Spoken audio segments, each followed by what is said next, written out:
Good afternoon, everyone, and welcome to Catholic Climate Covenant's second Letter to the Editor training webinar. We are presenting the same webinar 3 times this month. The next one will be provided on the 27th at 7 p.m. Before we get started, I'd like us to take a minute to center ourselves and remember that even within a webinar, we are always in the presence of God. We ask God to bless all our work as we protect creation. May we be a light for those around us, modeling a deep commitment to the well-being of the earth. This we pray through Christ our Lord. Amen. This is Paz Artaza Regan. I am the program manager for creation care teams at the Covenant. And as you may know, the Covenant inspires and equips people and institutions in the United States to care for creation and care for the poor.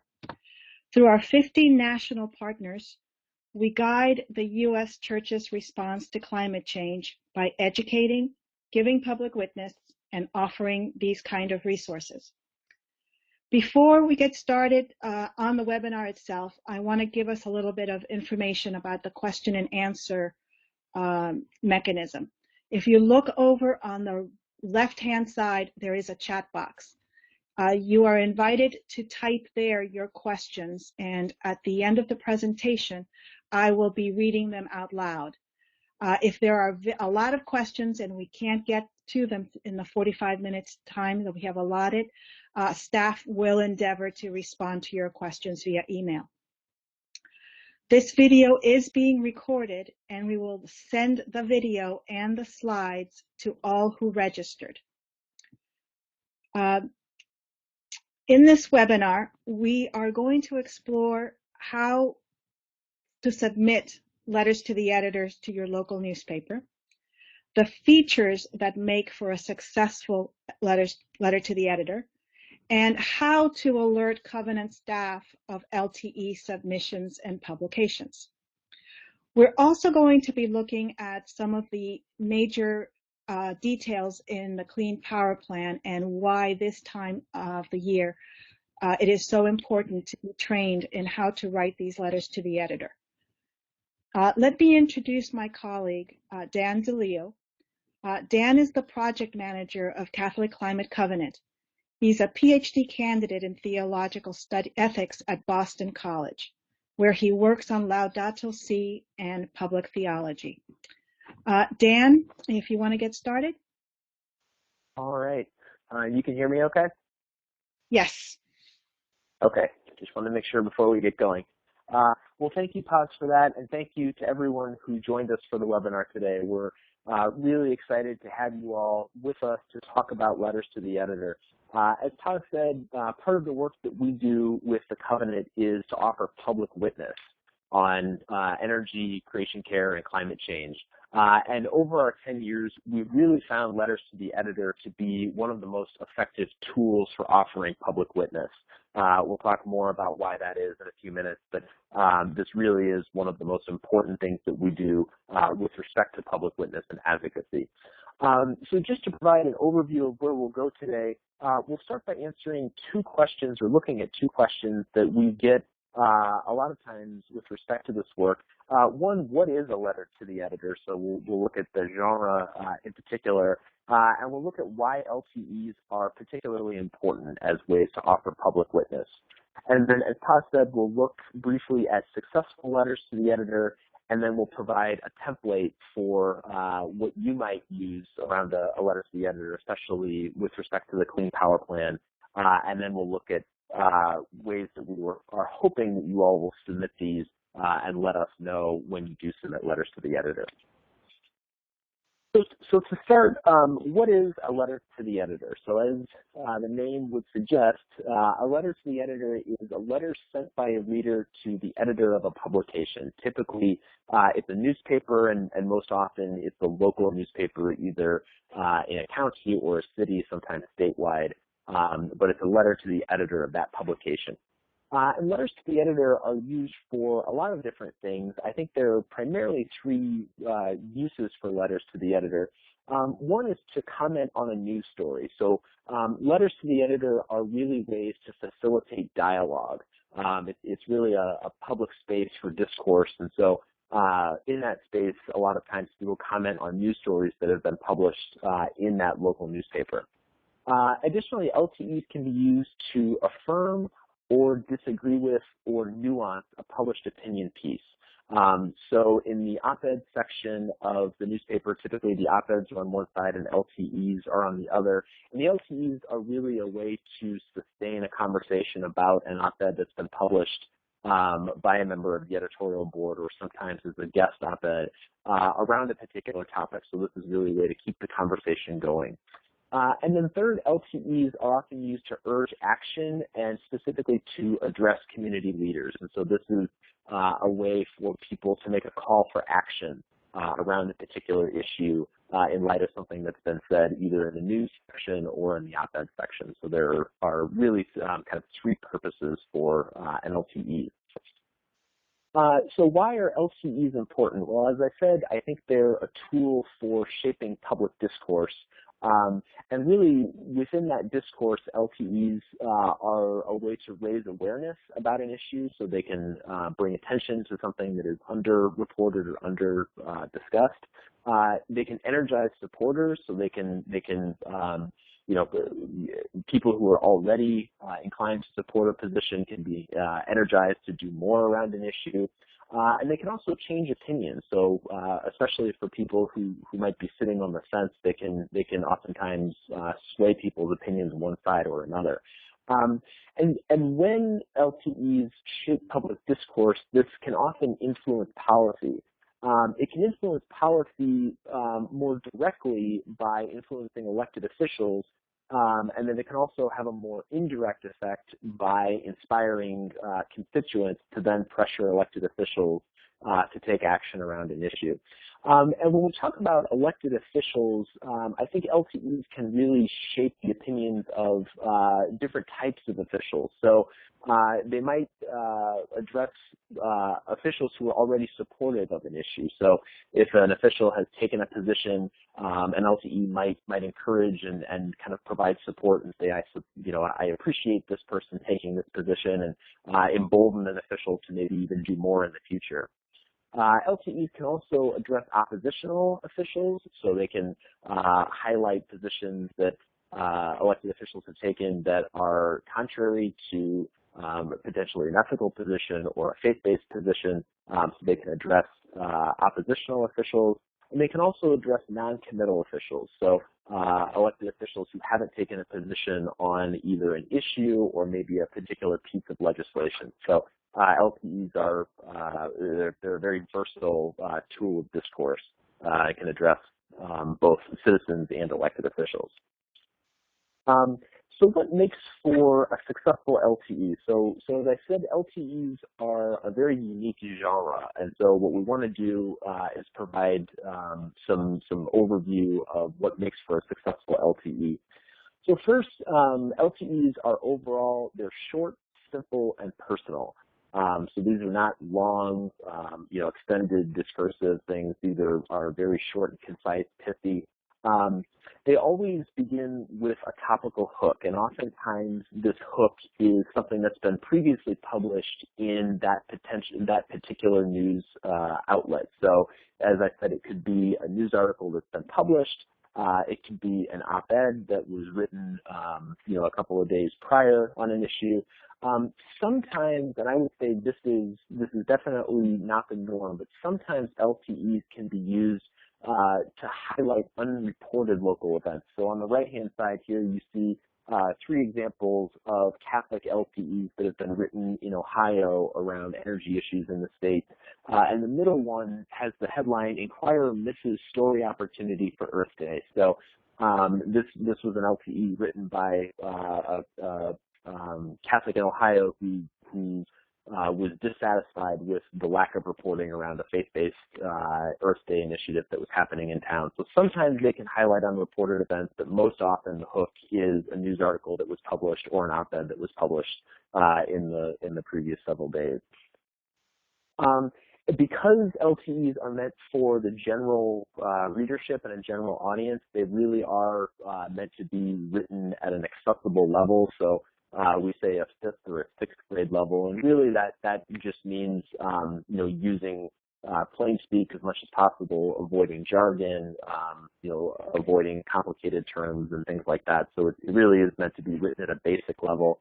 And the audience is typically a local or a regional audience, unless with the caveat that you're writing for a national newspaper. So if you're writing for the New York Times or USA Today, you'd be addressing a national audience. But generally, LTEs are a way to facilitate a local dialogue. So to the extent that you are addressing potentially national or international stories, it's always important to connect that back to the local level to point out how that has impacts here in the local community, in your city or your state. So they really are LTEs are meant to facilitate a local dialogue. Successful LTEs are always rooted in fact, and this is most easily done with statistics that are given with what we would call in-text citations. So you're not, if you remember back to your days in school, you're not using parenthetical citation or anything like that. You would just say something as simple as the American Heart Association reports, exercise can add X years to a person's life. So you're referencing this national body that has done all of the research, and you're just casually bringing it into the conversation to say this isn't just my opinion, this is actually backed up by evidence and facts. So it's important to bring those in whenever you can. Successful LTEs always have a call to action towards the end, and so this is something that makes suggestions and concrete they're concrete suggestions and directed at specific persons and institutions. So I call on X to do Y. And here I think it's important to point out that a lot of elected officials have staff members whose either sole or part-time job it is to collect LTEs that mention that elected official by name. And so that's a way for elected officials to kind of keep tabs on the pulse of what their constituents are thinking. And so when you are addressing a piece of legislation and it bears on an elected official, it's important to mention that elected official by name if you're able to. The voice of successful LTEs is always, like any good writing, active, concise, and personal. So I think that fits with the overall genre of LTEs. And especially in this day and age and in this election season, I think it's really important to remember that the voice of successful LTEs is always respectful and civic, that you stick to the issue and avoid personal ad hominem attacks. It is important to use titles whenever you can. So I disagree with Ms. Smith. Governor Smith is right to do something. So it is important to be respectful and civil even when you're disagreeing with somebody. And because LTEs are meant to be short and concise, it depends on the outlet, but LTEs generally are around 100 to 200 words. So again, these are really meant to be short, concise pieces of writing. So there are several things that successful LTEs avoid. One is in-depth policy analysis. So this is not the place to hash out the nuts and bolts of a particular proposal or get into technical nuances. We would encourage you to reference policies, but it's not the place to get into in-depth analysis.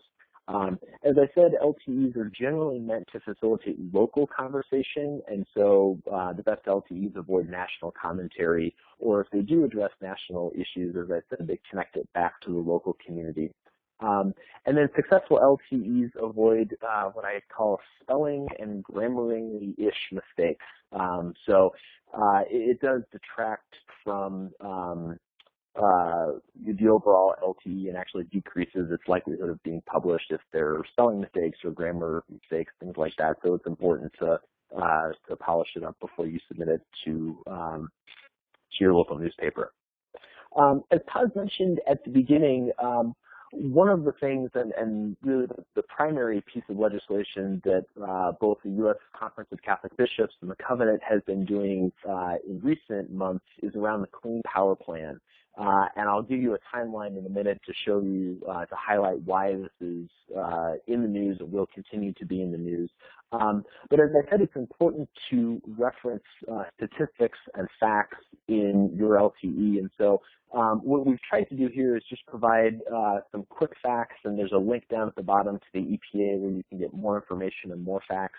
But the Clean Power Plan is a carbon reduction plan that, according to which each state will craft a plan to meet EPA-specified carbon pollution reduction targets.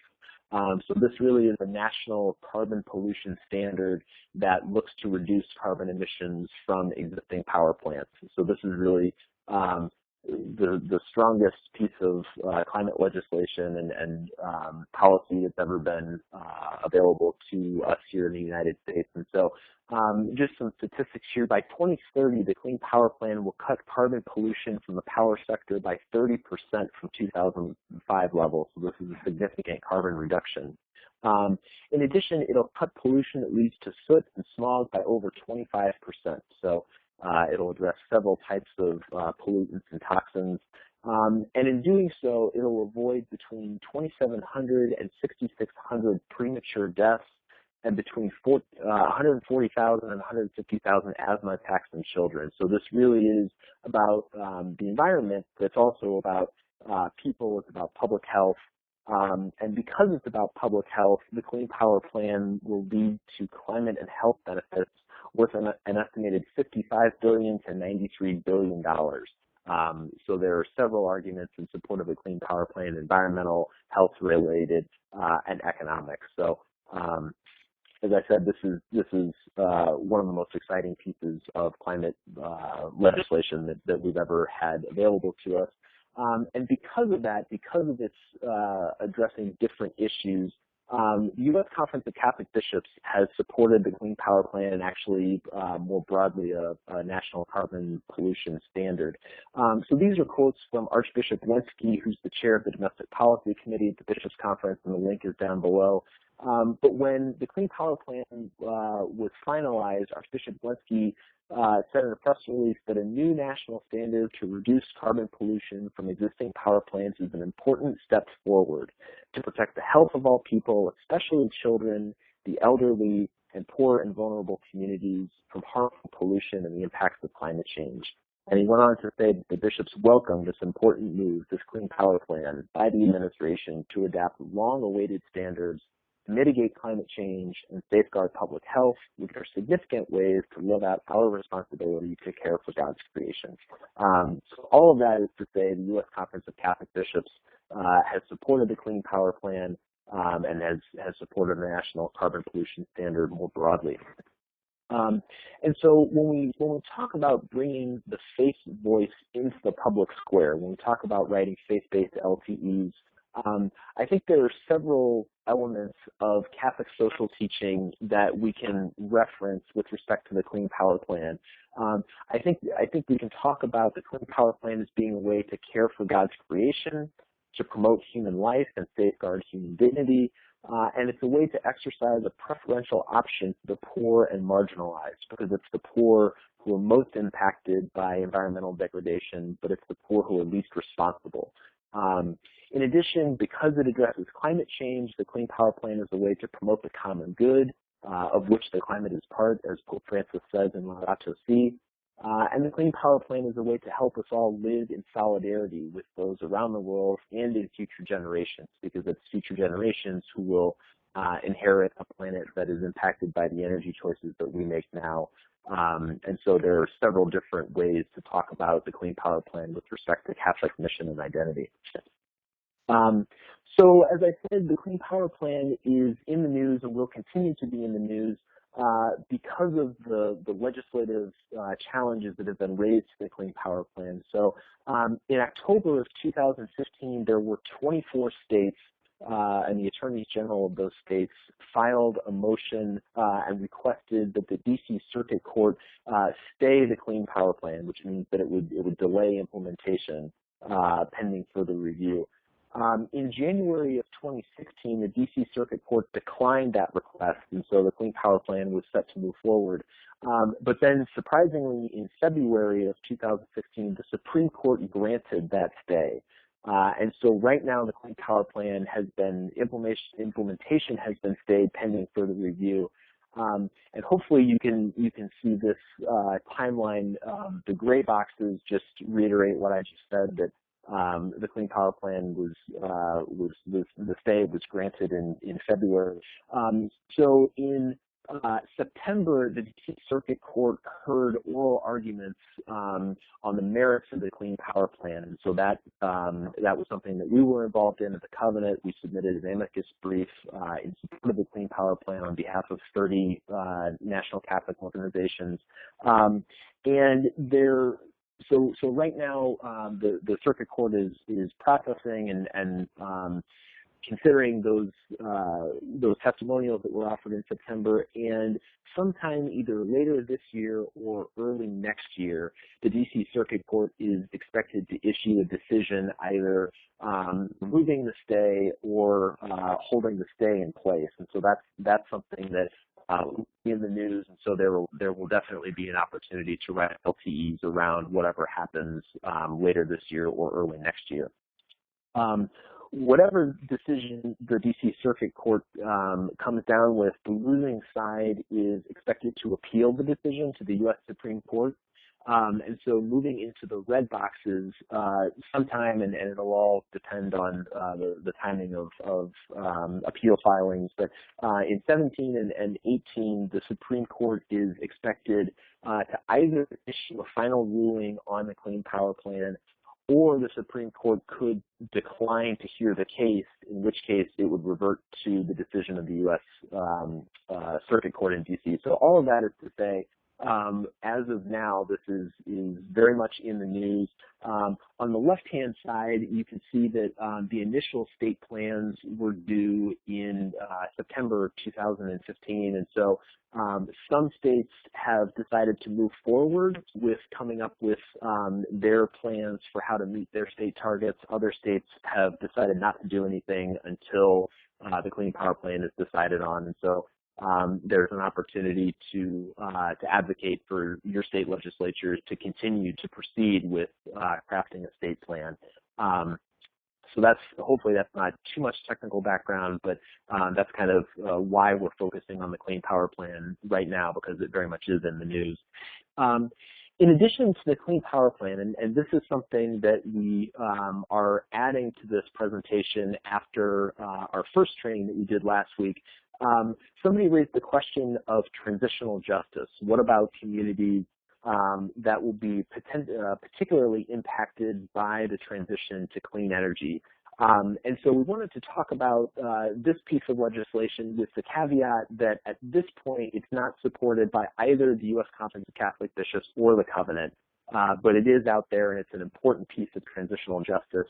It's the Power Plus plan, and effectively this is a request from the administration for $9 billion to be included in the 2017 federal budget. So this is a budgetary request. It's not a piece of legislation that will directly be voted on.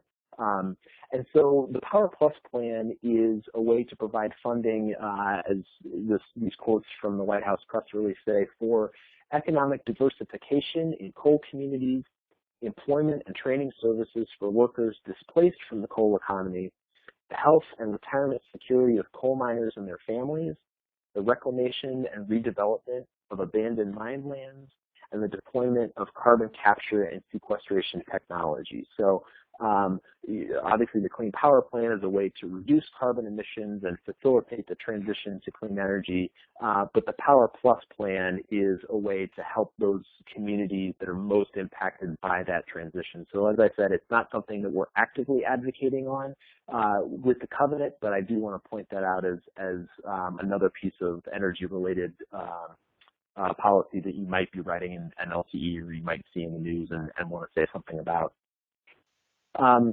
So given all of that, given what we've said about LTEs and about the Clean Power Plan, what we wanted to do is to provide you with a template for what an LTE might look like if you decided that you wanted to submit one. And so a template might look something like this. You could begin with a hook and clarify why you're writing. So you would reference a previous piece and say something as simple as, I write in response to John Smith's editorial, and you would give the title and the date as a way for readers to reference it or look it up if they wanted to. You then move to a personal connection, and this is part of why LTEs are so powerful, because they do come from everyday people. And you could clarify it with something like, as a Catholic, I think climate change is a moral issue because its effects harm God's creation and injure human persons, especially the poor. So you would identify yourself as a person of faith and point out that your concerns are rooted in your faith commitments. You then might move to presenting some facts. So as I said, we're focused primarily on the Clean Power Plan. So you could say something like, the Clean Power Plan lets states craft their own reduction plans and will help the U.S. reduce its national carbon pollution 30% from 2005 levels.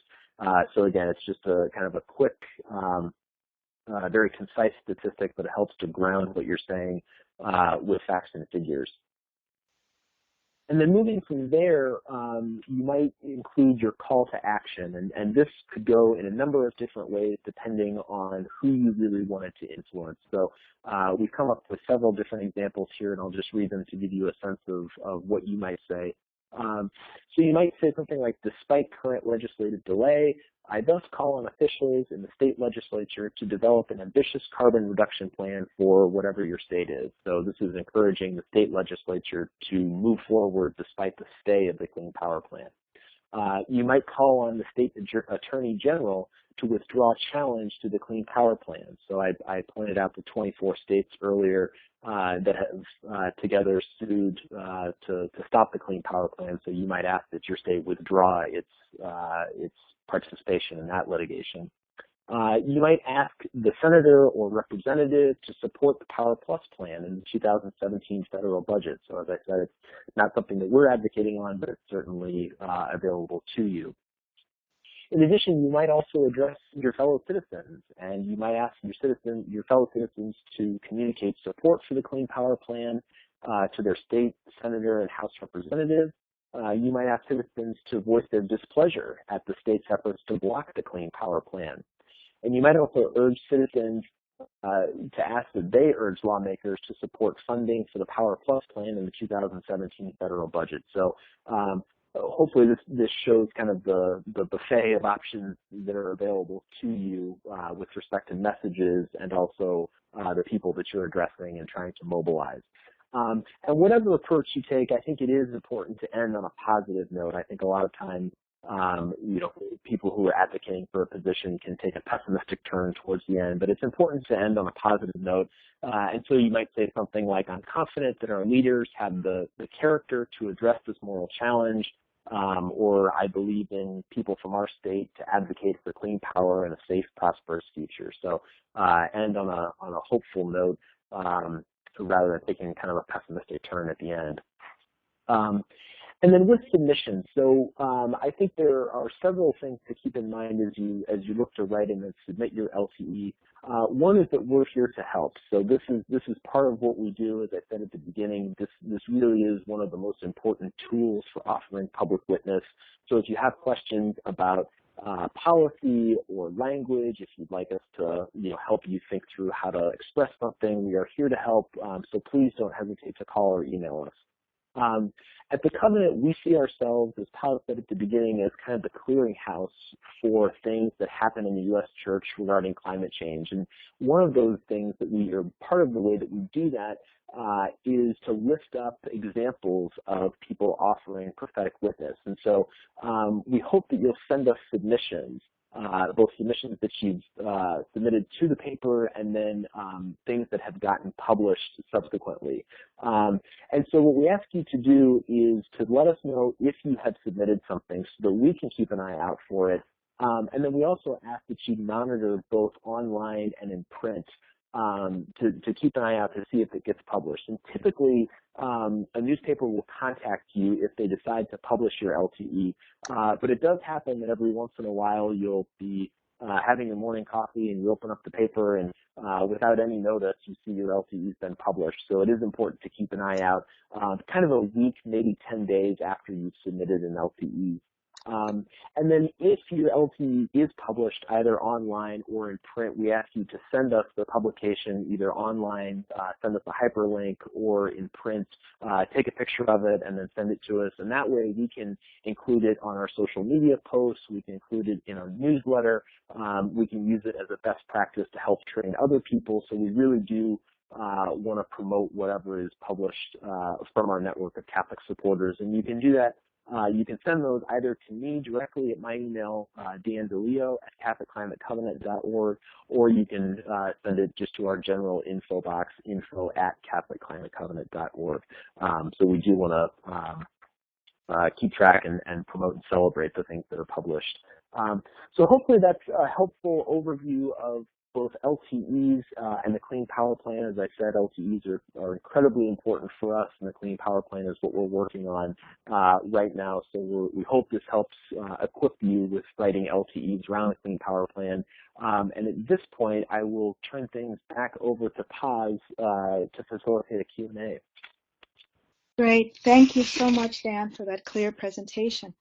I do have a question here from Nicole. She'd like to know if starting a letter with, quote, as a Catholic would immediately alienate readers of other faiths, or have you found that it gives your piece more support? That's a really good question. I think for our purposes and in my experience, I think identifying yourself as a Catholic is really important and actually helps your LTE. And I say that because I think the faith community, and I say this, Catholic, Christian, ecumenical, I think the faith community really brings a unique voice and a unique angle to conversations about energy and climate change. So often we hear these conversations cast in economic terms, maybe in public health and statistic terms. But I think that the faith community can really bring a moral voice and provide an ethical framework for having these conversations. So, not only is this, an issue of public health, this is an issue of human life and dignity, which is, a core commitment of Catholics and Christians. So, in my experience, it really does add kind of a unique dimension to public discourse about these issues. So I would definitely say identify yourself as a person of faith. Great, thanks. Paul is asking a question, and I'm going to ask him to, if I don't put the question out right, for him to retype it. What he was saying is, how do we take this message to the local community? And I'm thinking what he's talking about is, how do we take the LTE training to the local community? But I'll let you, Dan, decide how to answer that, and Paul to. Yeah, so I actually took the question to mean, how do we take the message about creation and climate change? Oh, yes, you are right. Okay, just kidding. So it seems like Paul is talking about, as you said, Paz, bringing this training to the local community. And so I think there are a couple of ways that you can do that. Hopefully some of you are familiar with our creation care teams, of which Paz is the manager. And so creation care teams are a great way to bring together people in your local parish consistently, either bi-monthly or even more frequently, and so to use the resources that we provide. And in that context, I think one of the things that you can do is have an LTE letter writing party. You can have an LTE training. So as Paz said, we'll be sending this presentation out to everyone who registered at the end of this. And so in the context of the creation care team, you can bring together people in your local parish to understand everything we've talked about here today, and then begin the process of writing and submitting LTEs. So I would say creation care teams are definitely a vehicle for bringing this to the local community. Thank you for that plug. And I think Paul has followed up. He's also found that the local paper has a word limitation and that letters are needed to be very short. Is it true elsewhere, Yep. not just local papers? Yeah, I would say generally that's true. Most of the formats for submitting LTEs happen directly on a newspaper's website, and so there will be a text box that you paste or type directly your letter into, and it only lets you populate the field with 100 words or 200 words or whatever the limit is, and beyond that, you're not even able to type any text in. But so I would say, LTEs in a certain sense require some time and some energy to edit them, because I think initially, something that you want to say tends to run over, and then you need to spend time, paring it down, finding more concise ways to say it, using more active voice and condensing things down. So it is important to meet that word limit, even if the website doesn't cut you off, because editors typically won't consider things that are submitted that are beyond the word limit. So it is important to respect that word limit. Right. Dan, could you perhaps do a little bit more, go in depth about how letters to the editors really do help shape public policy and how they make a difference when Congress is debating issues? Sure. So I think there are really kind of two ways, as I said at the beginning, there are two ways that they influence public policy. I think one is more direct and one is more indirect. I would say directly they are heard and read by members of Congress. So as I said, a lot of elected officials have staff whose job it is to track and monitor LTEs in local newspapers and to pull them and file them if they mention that elected official by name. So I think what's unique about that is that elected officials ultimately, while they may hear opinions from a lot of different people, ultimately are responsible to their constituents. Their constituents are the ones who are potentially going to reelect them when they're up for reelection. And so even if, an elected official is on, a House committee or, a Senate oversight committee or something that has a more national scope, at the end of the day, that person might be hearing a lot of different voices, but is going to be reelected by the constituents. And so I do think that letters to the editor have an important role to play, because they're a way for constituents' voices to be heard. And as I said, they are followed by elected officials. And then more indirectly, I think LTEs can energize and inspire and animate other constituents to either take action or change their opinion.